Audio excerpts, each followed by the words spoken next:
A fucking thumbs up, it would mean a lot. Body break, get moving. New merch.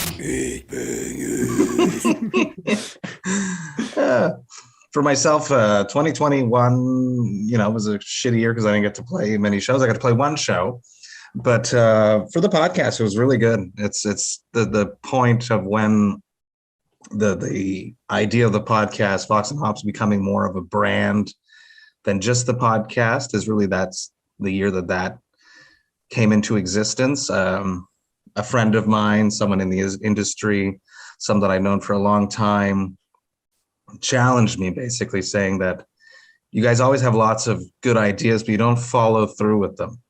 And I was like, oh yeah. And then I started planning Brutal North America. And I did it. Okay. I released.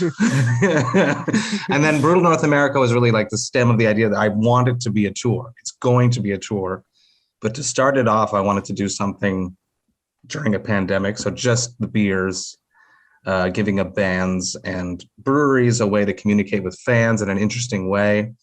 And then having as soon as I wrapped up Brutal North America, I had the chat with the Agonist boys at the Cryptopsy beer launch for Brutal North America at Kanawaki Brewing.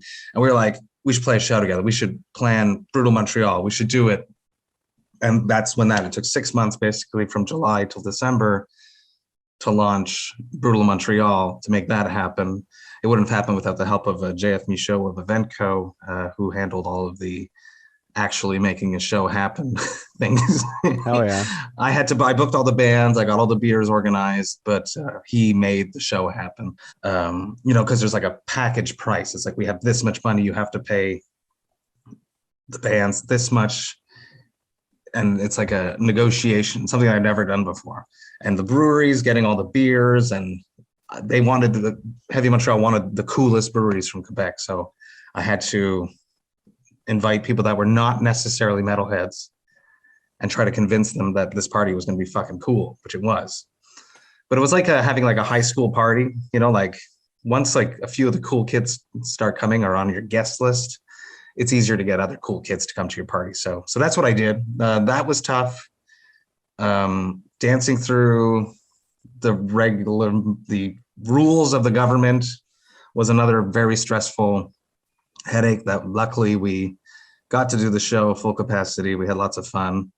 It was crazy. It was, but patience and answering the right things at the right time, and just not being emotional, really, I think was the biggest challenge for me, because I'm a very emotional person. You guys got to go to parties in high school? I never got to go to one. Well, A fucking thumbs up, it would mean a lot. It really helps. And in addition, hit that notification bell so you don't miss a damn thing when I post or when I'm going live. Thank you guys so much for watching and continuing support. We'll see you next time.